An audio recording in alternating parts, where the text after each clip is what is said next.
Hello, friends, and welcome back to The Locker Room. My name is Jim Carmack, alongside Senior Pastor of Hillcrest Baptist Church, Pastor Jim Locke. And I got to tell you, we've been talking for, I think, 3-4 weeks now, maybe. We've been building up to this exciting sermon on near-death experiences. So we're going to talk about that today, following up on Sunday's sermon, talking about near-death experiences that no, we didn't talk about that on Sunday. Didn't want to talk about on Sunday. So and here's the thing, first of all, I never promised. You didn't. You didn't. And a preacher always reserves the right. That's right. To change his mind as led by the Holy Spirit. Amen. Or Mrs. Judy Locke in this case. So, but I'm not fully honor who speaks Miss with Judy. The voice of the Spirit most of the time. Absolutely true. Yes. In fact, that whole near-death experience thing, I am going to address that, but I think I'm going to do it on a Wednesday night instead of a Sunday morning. Okay. But we are going to address it. But I'm not sure, especially now that I've tightened things up with the addition of a Mother's Day sermon that I had not intended to give. We may move that to a Wednesday night. Mm-hmm. So I think this coming Sunday, we are going to be back on the Heaven train this coming Sunday. But I think I'm going to move straight through to what happens. And I think it's a natural segue from the experience of Stephen, which we did a week or so ago, mm-hmm. who has this vision of heaven and then dies, mm-hmm. right? Mm-hmm. And his spirit goes to be with the Lord. Right. To me, there is a natural segue between that and then addressing the question, what happens the day you die? Mm-hmm. So that's what, Lord willing, that's what we're actually going to be talking about this Sunday. And probably in a couple of weeks or so, we'll back up. All of our people, even if they're not able to come on Wednesday night, will have access to that recording and can get that information. Yeah. That would not be as much, quote unquote, a biblical sermon. And so I'm a little hesitant to deal with that on a Sunday morning. However, I do think there's enough level of interest with that, and in some corners, suspicion concerning the veracity of near-death experiences that we probably do well to talk about that. So I am going to do that. We're going to shift a little bit, but between the Holy Spirit and Judy Locke's spirit, we made a decision to just focus on the mothers this past Sunday. Well, it's okay. It was well served. Yeah. I mean, and what more heavenly thing could you talk about than our mothers? Than our mothers. Yeah. Very good. So a serious question, though, about a Mother's Day message. And so I'm becoming more aware of this the older I get and the further into ministry and those sorts of things. There is a sensitivity to Mother's Day in general because you have 1,000 people in front of you here at 9 Mile, but you're speaking to a group of people who may have lost their mother to death, who may have had a loss of a child, who may have had a poor relationship with their mother. There's all kinds of individual situations. So to stand out front and wave and shout Happy Mother's Day to everyone is a difficult thing sometimes. You just have to be sensitive to who you're addressing. So how do you approach that wisely when you give a message to a day that should be a celebration, but may be painful for some people? It's a great question. You address that with intentional sensitivity, mm-hmm. And I've got some experience. There isn't a special challenge that's as much of a celebration as Mother's Day is and Father's Day is, even though a little bit less so with Father's Day for reasons that we don't have to get into today. Yeah. But there are challenges even with Father's Day, especially from the standpoint of those who didn't have sensitive fathers, involved fathers, including those who may be sitting in the worship center who don't even know what who their father is. Yeah. That's less so with mothers. But there are special challenges associated with mothers because, as you mentioned, you do have situations. I talked with, of course, a week or so ago, I was called to Nashville, Tennessee to preside over the funeral of my sister-in-law's mother, who passed away very suddenly, even though she'd lived a full life. Very sudden. And I know that yesterday was a challenging day for my sister-in-law because it was just a fresh experience.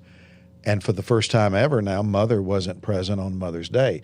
I was coming down the stairs, the back stairs, going down toward my office after doing a sound check before first service on Sunday. And I was walking down with one of our choir members, a lady very faithful to our church. And she was telling me as we were descending the stairs together that, this was the first Mother's Day without my mother. And she said, I was thinking about my mom as we were driving into church. Her mother lived a full life. And I was at her mother's funeral a couple of months ago. And that was just a reminder to me. I was glad I had that conversation because it was a reminder, okay, today is something of a sad day for many people. And then on top of that, you have those who, may have lost a child, before they were born, miscarriage.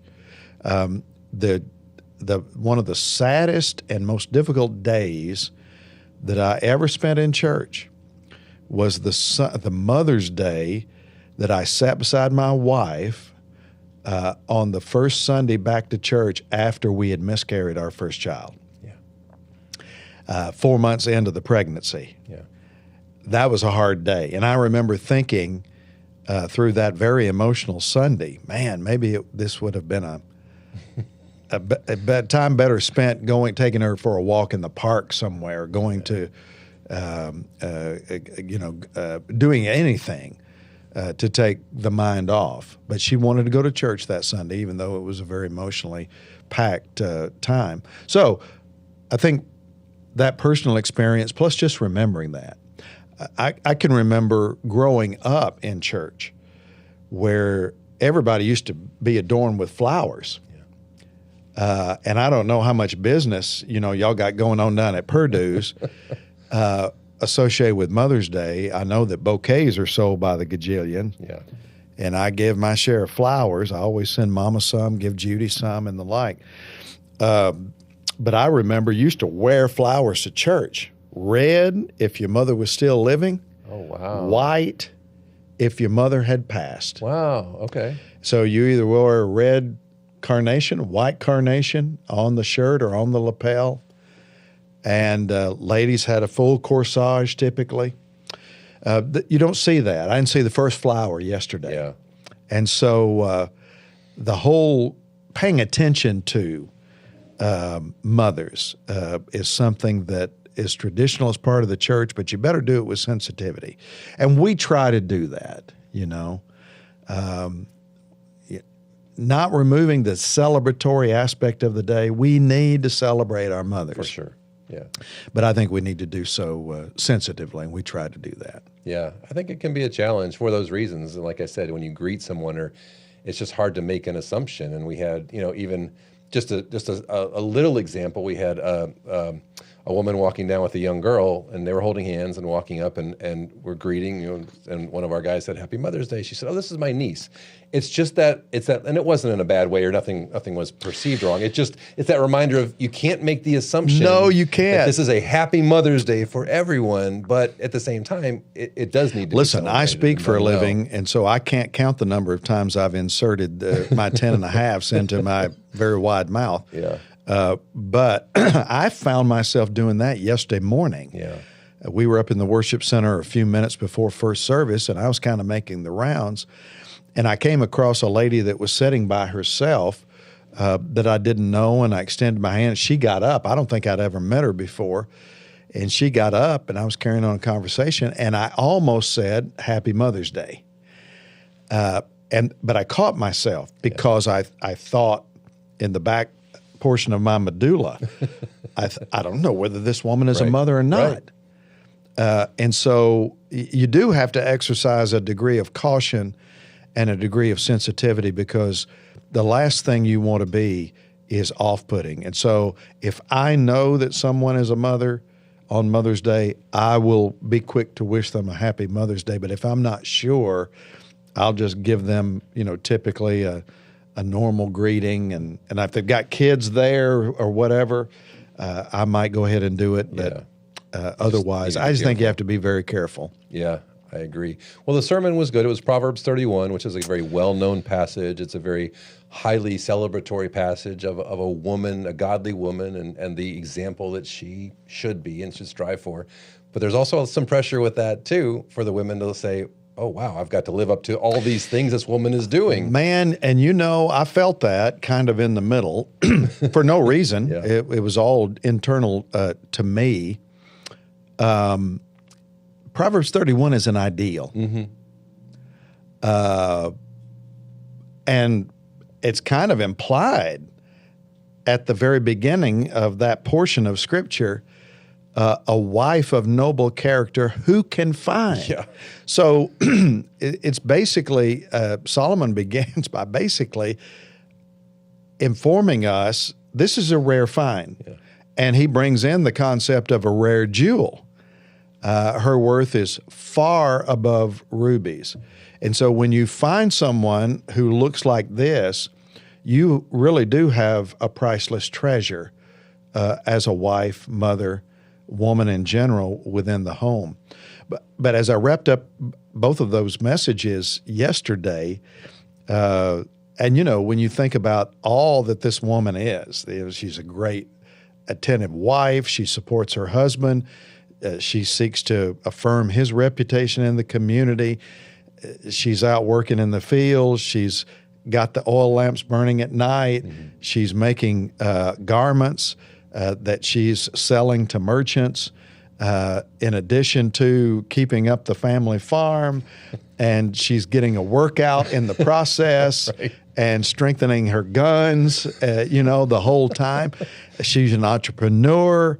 It's like, okay. And so you realize there are going to be some people hearing this that think, there is no way I can replicate that. Yeah. And it begs the larger question, in this day and time, where so many women are out on a quest to have it all. Mm-hmm. And I'm not sure that's really attainable, at least not all at the same time, I think there's seasons in all of our lives where certain things are emphasized. There have been times in my life as a pastor that there had to be an understanding in the home. We're in a season, like we're in a building, we're in a season right now where I'm kind of overwhelmed with work, mm-hmm. and I can't be consumed by it. But everybody's got to understand there's going to be some long days, mm-hmm. and that just goes with the sign on the door that says senior pastor. Yeah. But that's not always the case, And so there are seasonal trends in life. There are times when a woman needs to be devoted to her children. I believe that. And I told you before, a lot of that message sounded very traditional, And that's why I said at the very beginning, I probably know more about heaven than I do about women. This wife, yeah. So I'm going to let the Bible do most of the talking, which is what I did. Yeah, that's the Bible's words. So here are the things that this ideal woman tends to emphasize. But you have to realize that much of that is seasonal. There'll be times that you're going to have to pay attention to your children. That's your primary calling as a woman. Mm-hmm. And I don't think we have to be embarrassed to say that. All the while realizing that piece of literature was written 3,000 years ago. And so cultural things have changed over the course of 3,000 years. And there are times and families where it's hard. And sometimes both members of the couple have to work. I get that. There are have-to situations. Yeah. And nothing in that passage forbids a woman from having a career. No. But I think there are times that a woman, based on motherhood and the requirements of motherhood, sometimes has to put that on hold for a while because the children are the priority. Now, sometimes both can be pulled off at the same time. And we live in a time where a lot of work can be done at home, and a mom can tend to the needs of her kids while tending to the needs of work all at the same time. Sometimes that can't be the case, and a choice has to be made. And I think you never lose when you prioritize your family first. Mm-hmm. I think that's all of our calling. And I've said many times that, back in the day when people actually pump gas, if I have to, I'll pump. Well, nobody pumps gas, but the people who are getting it are buying it anymore. Yeah. That dates me a little bit. Do you remember the days when you had a guy come to the car and say, fill it up, And they still do that in other countries, which is so funny. When we go to El Salvador, you can't pump your own still gas. Do it. And they would wash your windshield, check your oil and tires and everything. Those days are over. Full service and self-service. Self-service. Yep, you got a choice. Yep. Pay a little bit more for full service. Yeah. Anyway, those were from the dark ages, except in El Salvador and other places. Right. But there were times I said, if this ever required me to sacrifice my family on an altar of ministry, I just don't think that that's what the Lord wants me to do, Even though there are seasons where I may be home less than others, but I can do a number of other things. And so the whole point is, make sure that you're prioritizing what's most important, biblically, relationally, spiritually, which is always your family, especially as a mother, because nobody can replace a mother, There are some things that only mothers can do, some roles that only mothers can play. So we tried to stick with the Scripture, give women liberty. Man, I had a daughter, and I sure sent her to college and got her an education, and she trained for a career vocation. But she has made a decision. Right now, my children are going to come first. And that requires a measure of sacrifice. And they're making that measure of sacrifice in order to pour into their kids at this particular stage in life. Does that mean she'll never have a job again? Probably not. There'll come a time, just like with Judy Locke, where it was time to go back into the workforce. And we needed her to do that because of some decisions that we'd made to prioritize our family. But as a young guy, my mother and father divorced, and so we were raised, my younger brother, for most of his life, me starting from about the time I was 14, by a single mother. And she worked up to 3 jobs at any given one time. And she had to do it because she had 3 growing boys, and one of them was getting ready to start driving a car. And she was left pretty much with the upkeep and maintenance of the home and all of that. And she worked for 35 years for a management consultant as his controller and basically his primary organizer, was with him 35 years. And then she got her real estate broker license, sold real estate on the side. Wow. And I always said, we said tongue in cheek, if Mother had ever decided, I'm going full force into the real estate business, we would all be millionaires. Yeah. Because she was a part of the $1 Million Roundtable, just doing it part-time in Nashville, Tennessee. She was good at it, but she was also good at what she did otherwise. And that was kind of a security thing. That was a secure occupation for her because she was heavily depended on by this mover and shaker. And then for about 15 hours a week or so, she was the treasurer of her church. And they paid her to basically be the finance director of the church, which means she basically kept the books. And so that was the third job that she did. So, I mean, I come at it from personal experience. And based on the tenor of the Scriptures, that woman is part entrepreneur. So I think it's perfectly acceptable for a woman to have a career. Just make sure you maintain a proper sense of priority. Honor the Lord first. Make sure that whatever it is you're doing brings the highest glory and honor to God in accordance with the Scriptures. And then make sure you're prioritizing your family, which is your first calling as a wife and as a mother. And man, as the Lord gives you opportunity, cultivate your own abilities and use them in a way that builds your own sense of worth and self-esteem and helps you to contribute to the world in which you live. I think all of that is appropriate. Just make sure that you have an appropriate biblical balance with that. That's all I was trying to communicate. Yeah, that was a good message. I thought it was an encouraging message, too. Along those lines, I want to give a shout-out to your mom because she's so sweet. She always likes and comments on anything that I post in ministry. So shout-out to Miss Jackie, and thank you for supporting and being an encouragement to me, even though I don't really know her that well. Well, but she watches you, especially on when you have the pulpit Sundays and Wednesdays, and, there have been times it's like, what am I? Am I chopped liver? She's like, give him the pulpit. You don't give Jim Carmack the pulpit enough. She's so sweet. Well, okay. I love her. She's a winner. Now, here's what we want to do, because, again, a pretty straightforward message. You can catch it online if you missed it. But rather than go deeper into Proverbs 31, the most comments or responses I get from this podcast are when we get a little bit of glimpse of young Jim Locke and kind of get a little bit of your story. So I want to delve into that zone just for a few minutes. We're not going too deep. I'm not going to put you on too much of a spot. But I just had a couple questions to get to know a little bit more of you. So starting with those early days, you talked about your mom and you guys coming up and she was working and doing that. How did your mom refer to you? Were you James, Jim, Jimmy? What was your name growing up? You're killing me. Come on. You don't have I still have family members that when I walk into a room will refer to me as Jimbo. Jimbo, there it is. And that was my baseball moniker for many, many years. Jimbo Locke. My dad is James Locke. Mm-hmm. His dad was James Locke, which would make me a third. Okay. James L. Locke. I never knew my granddad. He passed away at the age of 30. It was an accidental death,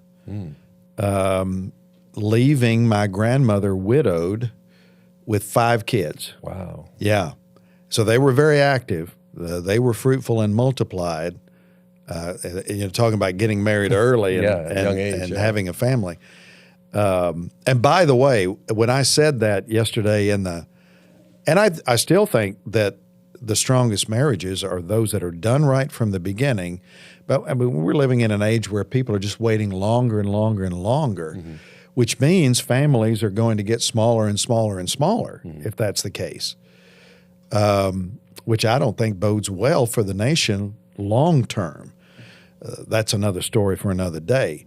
But I was not advocating people getting married at 16, right? Right. Right. Judy and I were 22 when we got married. That's what I'm talking about. We finished school first, got the education out of the way, but there's a big difference between getting married at 22 and getting married at 32. Yeah. So all of that to say, my grandmother was widowed with 5 children. She lived to be into her, she may have been about 96 when she died, but she was a widow for 61 years.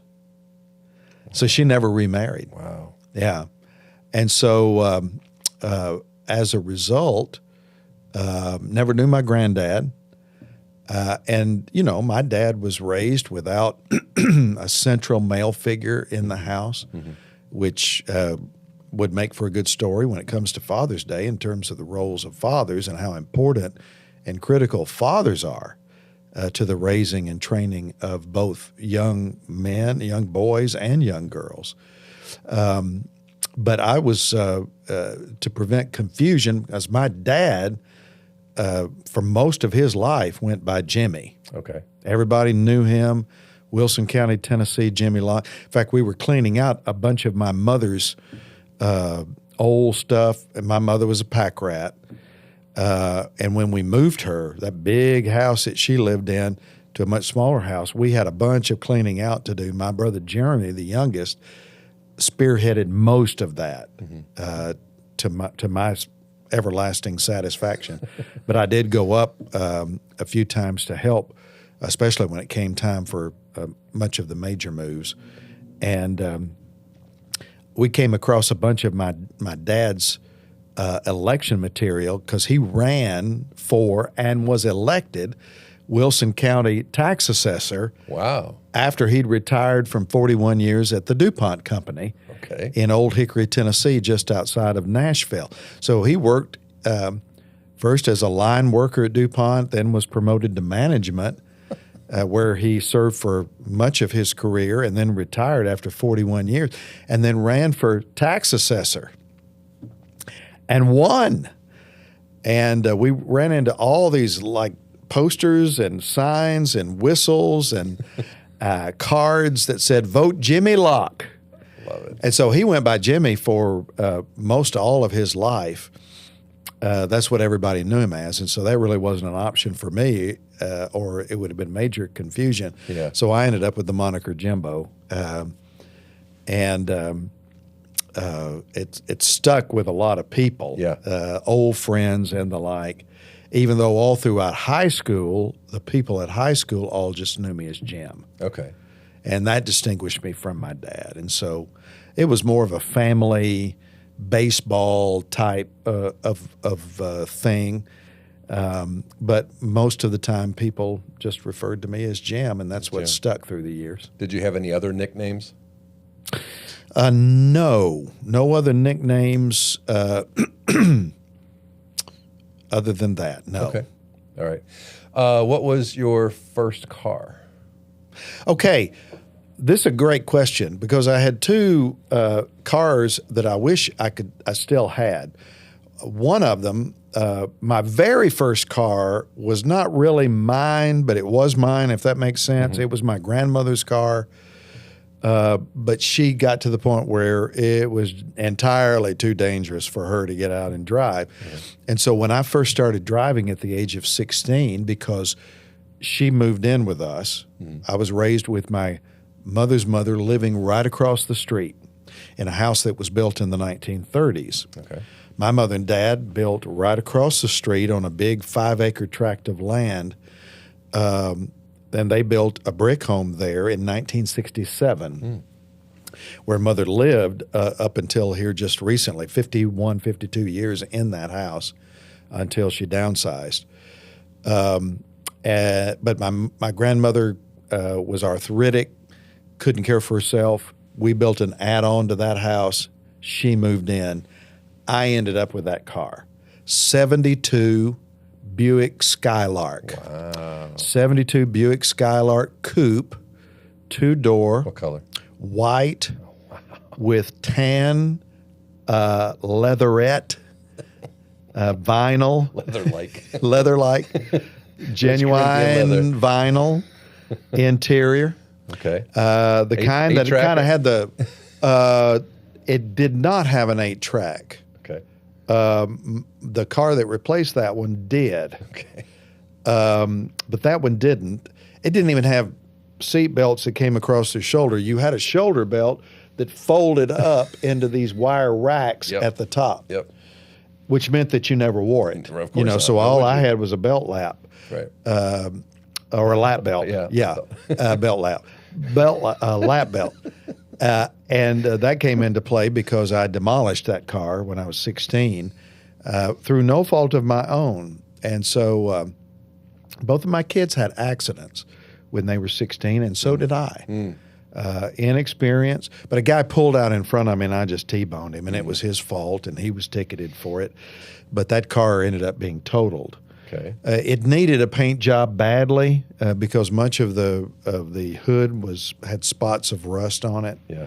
And the paint was oxidized. But man, that had a 350 rocket engine in it, and it would like giddy up and go. And Buick Skylark 1972. After that, and this is what I really consider my first car. That was replaced with another white car, white 1973 Oldsmobile Cutlass Supreme. That car I wish I had. Yeah. It was also a coupe, 2-door. Bought it from an FBI agent. And it had 107,000 miles on it. Your story always has another story. Like it's And bought from an FBI agent. there's always more to it. So that just added to the mystique of the car. But that also had a similar Oldsmobile 350 rocket engine in it, 4-barrel carburetor, plenty sufficient power. And so I ended up with that car near the end of my junior year in high school, drove it through my senior in high school, and all 4 years of college. It was really a sharp car, but it started to show signs of age. Mm-hmm. And for some reason, it had a leak and water collected in the base of the trunk. Not where you would put stuff in the trunk, but underneath the trunk floor. So it would slosh. And, you know, very romantic. When I was dating Judy and I come to a stoplight, you could hear the water. In and the ocean. Just close your eyes, honey, and we're on the edge of the lake, and we're carrying the lake with us. So that was a great car. I had to overcome some self-esteem issues because as I was driving every day to Vanderbilt University, where I commuted as a student to save money, because I lived not far away, I would park every day between Porsches and BMWs from all the rich kids that went to Vandy.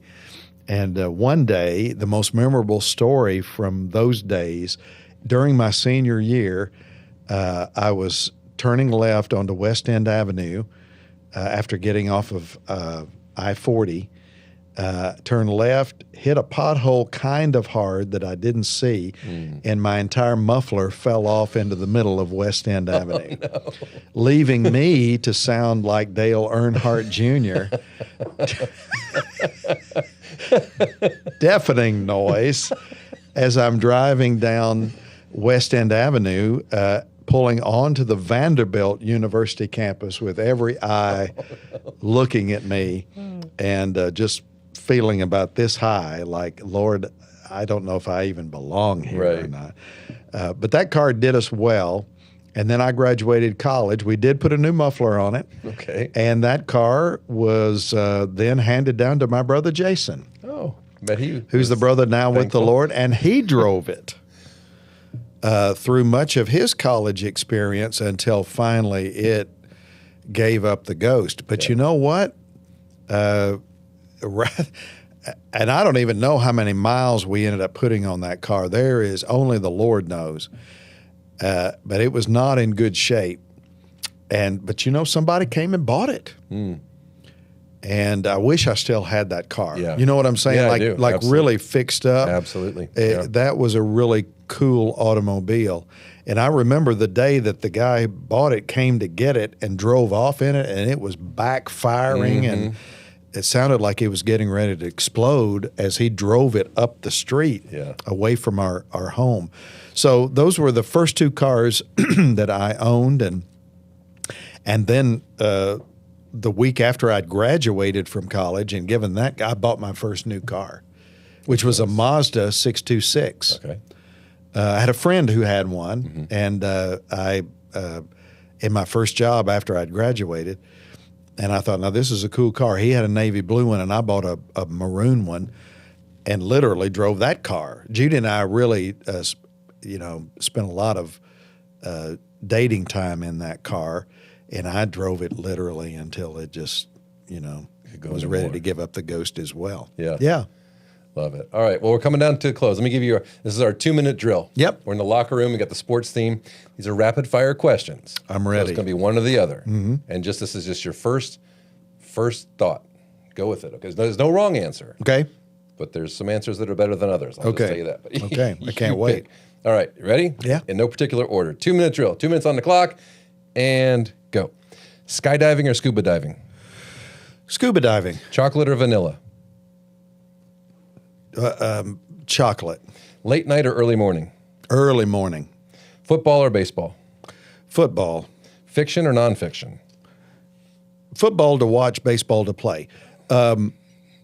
Nonfiction. Road trip or plane trip? Depends on the trip. Road trip or plane trip? Plane trip. Okay. Breakfast or dinner? A breakfast. Text or call? Text. Historical tour or trail hike? Oh, impossible. You can say both. It depends on the tour and it depends on the hike. Carmack, these dichotomies don't work. Generally speaking, historical tour, but barely. Okay. Laundry or dishes? Laundry. Toilet paper roll, over or under? Over. Coffee or tea? Coffee. Winter or summer? Summer. Shopping online or in a store? Online. Mountain cabin or beach house? It depends on the garment. If I'm buying a suit, I'm going to the store. Where'd you go? But generally speaking, online. Mountain cabin or beach house? Mountain cabin. I'd already moved on. Coke or Pepsi? Coke. Left or right? But I like Pepsi. Right. I'm not a Pepsi hater. But if there's 2 cans sitting there, I'm going for the Coke. Right. All right, got it. Yeah. Lion or penguin? A what? Lion or penguin? Lion. Ketchup or mayonnaise? Ketchup. Public speaking or heights? As far as fear, heights. Lined paper or blank paper? Lined. Tomato, fruit or vegetable? Vegetable.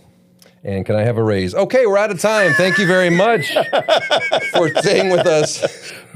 Before this, yes. After this, I'm going to have to pray about it. On our 2.5-minute drill here in the locker room. That was fun. It was fun. It cracks me up. You're funny. I enjoy this so much. I do. I get the most response from people getting just a glimpse of you, and so we appreciate you. Well, it's just like, this. People asking me, what's your favorite book of the Bible or what's your favorite Bible verse? Those are really difficult questions. Of course. For me. Or what's the favorite sermon that you've ever, what's the favorite series that you've ever done? I've been asked that a number of times. It's just really hard to land on that. And so much of that, it kind of depends on the See, I'm a big guy on context. You know that. I do know that. That's biblical interpretation, brother. Context is fun. king. And so if you ask me, let's go on a historical tour or let's go on a hike, the first thing I'm going to ask is, where's the tour and where's the hike? Of course. Well, and all joking aside of this, that's what I appreciate. One of the things I appreciate about you is you're very contemplative before you answer things in general. When someone comes to ask you your advice or your wisdom or just an opinion, you always do want to get more information to make a more informed answer. And I think that's incredibly valuable of you. So we're doing this lightheartedly just to do that. But love it. I think it's important because you are that guy. You like to think things through. You like to answer the questions well. And I do appreciate that. Sometimes overly analytical, my wife tells me. I remember when we bought a lawnmower years ago, a tractor. And I overstudied that, man. I had literature laid out from Cub Cadet to John Deere to Toro to everything in between. And I got so into the minutia, I couldn't make up my mind. Yeah. And I nearly drove Judy crazy with respect to that. She said, this is off the rails, man. You are mesmerized into inactivity. And I've never forgotten that phrase, mesmerized into inactivity. Yeah. It's true. I still laugh about that because I was the paralysis of analysis. Yeah. And sometimes I overthink these things, and it causes me to move slower than I probably should a lot of the time. I understand. Well, we're not locking in. You can locking you in. You can change your mind if you want to. It's okay. Chocolate or vanilla or both. That's fine. Always enjoy, brother. Oh, thank you for time. Thank you for sitting down and talking. So we're going to do some other sermons on Sunday. Who knows what it'll be? Just come and check it out. We'll see. It could be anything. Oh, we'll have some stuff to talk about in the coming weeks. You're going to get me back. I can feel something man. coming. Well, no, we will. I'm sure you'll be making your list. That's right. That's right. All right. Thank you again so much. We do appreciate you for hanging out with us for this little while. Hope you did have an enjoyable Mother's Day, whatever your situation. Amen. And we hope to see you on Sunday morning here at Hillcrest Church. God bless you.